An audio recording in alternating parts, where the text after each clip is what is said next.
Não, mas você está falando, bom, cozinha, principalmente uma cozinha dessa que tinha uma responsabilidade imensa de servir o presidente da República e também de representar o Brasil em cada... O Fernando Henrique fazia uma coisa muito bacana, porque ele fazia a recepção oficial no Itamaraty, que aí era feita por um buffet contratado lá, e era uma coisa bem normal. E ele, para dar aquela sensação de estar recebendo em casa, ele recebia no Palácio da Alvorada, era onde eu trabalhava. Então era o jantar em casa. E aí a gente tinha essa missão de fazer mostrar um Brasil ali que rapidinho, 1 hora e meia, contasse ali a sua história.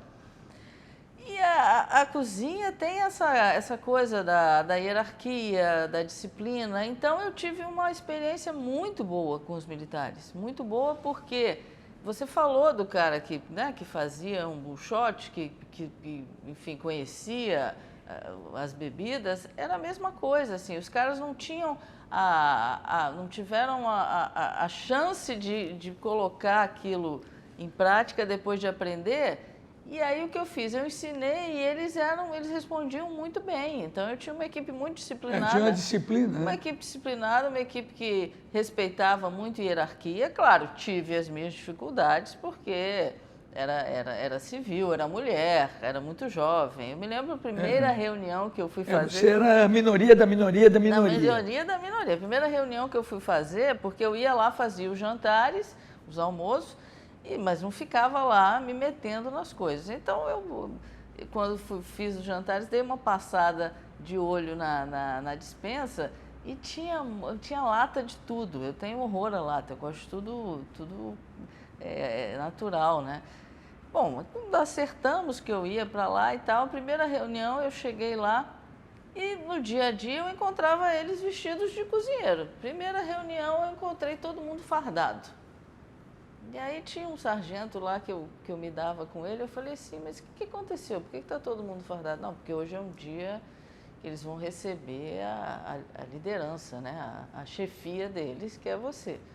Você já está, né? Você já está entrando num negócio totalmente diferente, já está fazendo uma coisa que vai mexer com as estruturas, e ainda os caras fardados...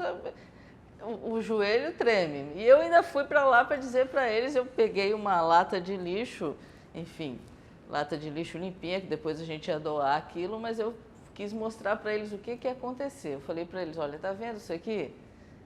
Caldo de carne industrializados? Lixo. Tá vendo isso aqui?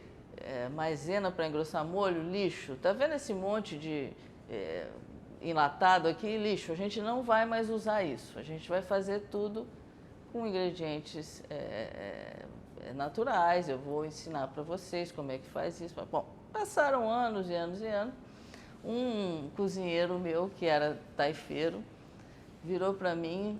A gente estava servindo o rei da Espanha. E aí eu vejo aquele cara, pai de família e tal, estava comigo há alguns anos já, fazendo um demi-glace, justamente, o molho, né, molho de carne que se faz, inclusive, o buchote.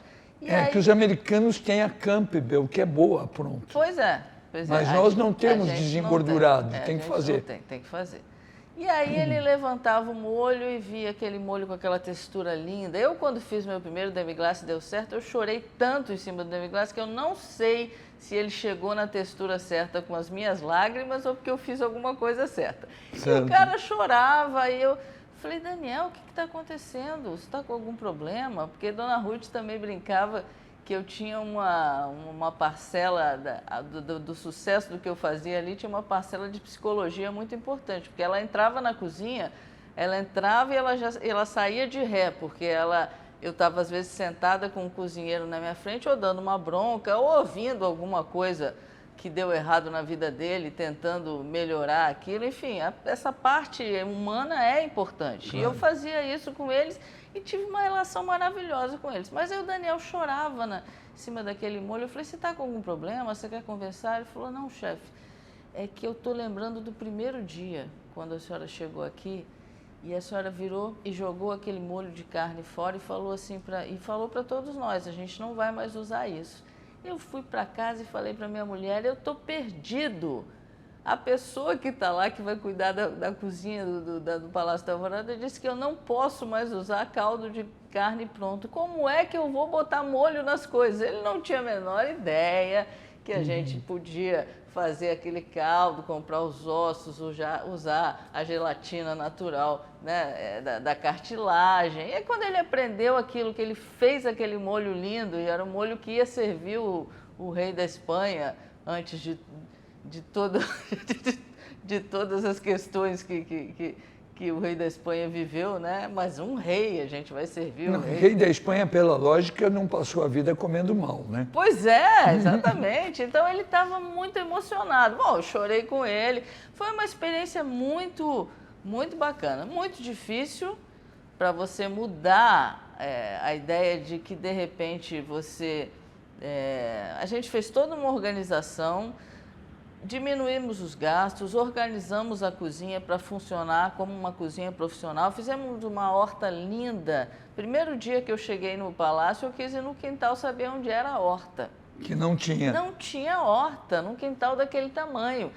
Eu fui falar com Dona Ruth, ela falou, Roberta, se você conseguir, eu lhe dou todo o apoio, mas eu estou aqui há um ano e meio, eu não consegui fazer uma horta. Eu falei, não.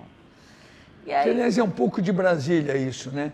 Aquela coisa da arquitetura, mas onde é que é a horta? Pois é, onde é que é a horta? Um jardim daquele, lindo. Bom, eu fiz a horta com os funcionários do palácio, que é a mesma coisa que você falou aí do porta-aviões, né? Tem gente para tudo. Então é só você saber tirar o melhor daquilo. Fizemos a horta, um dia saí para passear com ela, que a gente despachava às vezes andando pelo palácio, e falei, olha, tem uma surpresa para a senhora, está aqui a sua horta. E a gente ficou quase autossuficiente na época que orgânico era impossível de você encontrar, como você encontra hoje, com a cultura que a gente tem de orgânico hoje, não existia. Eu me lembro que quando o príncipe Charles veio, ele mandou uma lista de tudo que ele comia, que ele não comia, que ele gostava, que ele não gostava, e uma das coisas era só como ingredientes orgânicos. E a gente tinha tudo no quintal, então a gente lascou lá, né? Vegetables from the Palace Garden. Foi uma coisa linda, né? Então eu tive uma experiência maravilhosa, com todas as dificuldades, entender por que é melhor você comprar um queijo bom pouco e não uma quantidade imensa de queijo ruim, né? Toda uma mudança de... Tive o apoio da Dona Ruth e do Fernando Henrique para tudo isso. Eu acho que não há dúvida que o casal presidencial é um casal educado, né? Educadíssimo. Pessoas educadas, Fernando Henrique elegantes, ligava para a cozinha para dizer que gostou do prato. Ele adorava um arroz de pato que eu fazia, e ele ligava e falava, Roberta, arroz de pato está maravilhoso, guarda um pouco para de noite. Não, e preocupado em aprender.